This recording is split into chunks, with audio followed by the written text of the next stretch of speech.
İzchilar kanalının qaltis aqlliq bolalari, xush keldinglar. O'tganki bölümde sizlarga Gulbola Muhammadning tog'isi Abu Talib bilan tunji qitim safarga chiqqanligini anglatgan edim. Bu bölümde bo'lsa 25 yoshga kirgan Gulbolaning ikkinchi qitim Shamga safar qilganligini anglaysizlar. Tayyor bo'ldinglarmi? Kelinglar hamsa bu safarga hammamiz birlikda chiqaylik. Aradan yıllar ötüp Gulbola çoğ bulup 25 yaşga kirgan edi. Mekke'de hemmeylen u to'g'risida parang qilatdi. Qandaq bir masala bo'lsa, hal qilish uchun uning yiniga kelatdi. Agar birsi har qandaq bir narsani birsiga omonat qilsa, u dul uning yiniga kelatdi. Chunki u noit ishonchlik bo'lib, to'g'ri so'zlaydi.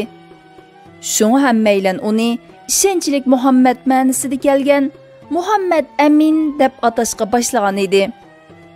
Bir kuni tog'isi Abu Talib uni uduluga o'ltag'izib, munularni dedi.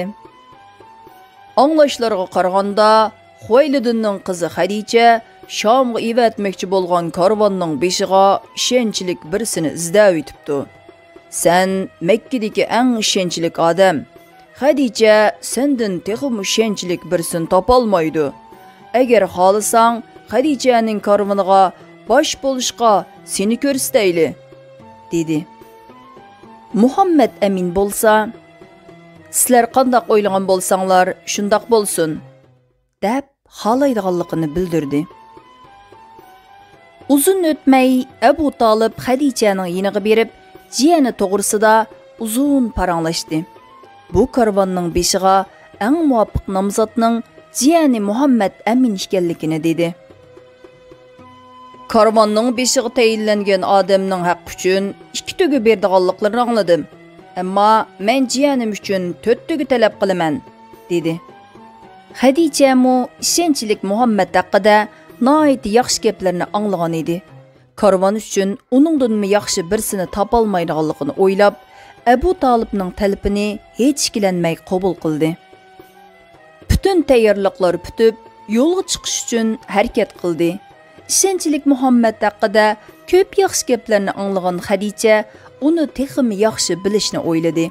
Hamda karvonga Maysara ismli xizmatchisini qaytib qo'ydi. Karvon qaytib kelganda Maysaradan Muhammad Amin to'g'risida ma'lumotga ega bo'ladi. Muhammad Amin Shamga kelgandan keyin karvondagi mollarni noit qisqa bir vaqtda foydasiga setib, manfaatli bir tijorat qilgan edi bolalar. Orqadan tayyorliqlar bitib, tekrar Mekkaga qaytish uchun yo'lga chiqdi. Yillar ilgari tog'isi Abu Talib bilan kelgan Busra degan yeziga kelganda aram ilish uchun bir yerda to'xtadi. Muhammad Amin bo'lsa cho'ng bir daraxtning ostida o'ltirib, yillar ilgari kichik vaqtida kelib mehmon bo'lgan monastirga qarab o'tadi. Hamda rohib Buhayro bilan o'ttirsida bo'lgan paranglarni o'ylab o'tadi. Bu asnoda Maysara yugurib kelayotgan birsini ko'rdi. Bu rohib Nastura edi. Rohib Buhayro olamdan o'tgandan keyin uning o'rniga chiqqan edi. Yugurib kelgan rohib Nastura Maysaraga: "U daraxtning ostida o'ltirgan kim?" dedi. Maysara: "Muhammad Amindir", dedi. Rohib Nastura yana: "Ko'zida ozroq qizillik bormi?" deb so'radi. "Ha, bor", deb javob berdi Maysara.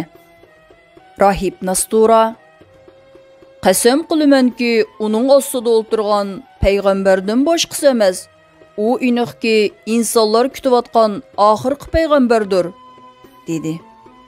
Orqadan noit hayajon bilan Muhammad Aminning yeniga yugurib kelib, avval muborak peshonasiga so'ydi, orqadan yukinib turib mundoq dedi: "Men guvohlik beramanki, sen Allohning muqaddas kitoblarida tilga olgan payg'ambar bo'lasan." Maysara bularni ko'rib intayin hayron qolgan edi. Bu ishlarni Xadichaga so'zlab beradi.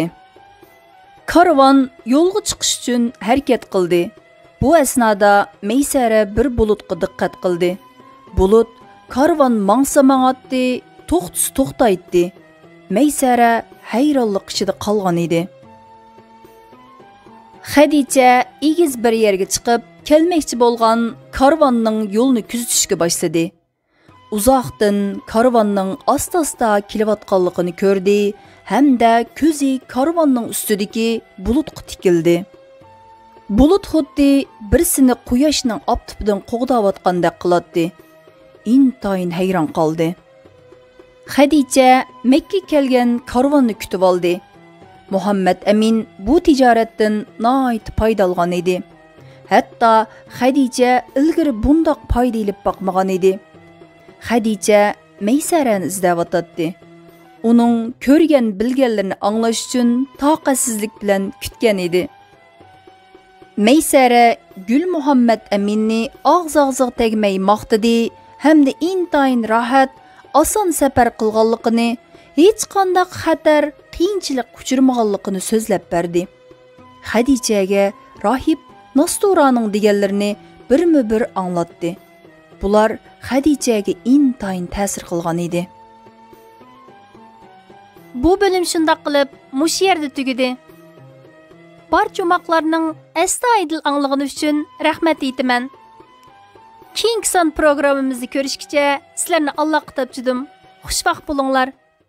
Gül Ahmedim, canda canan Muhammedim, kurban bulsun canım tenim, yollarınga Gül Ahmedim, Gül Ahmedim, Gül Ahmedim, canda canan Muhammedim, kurban bulsun canım tenim.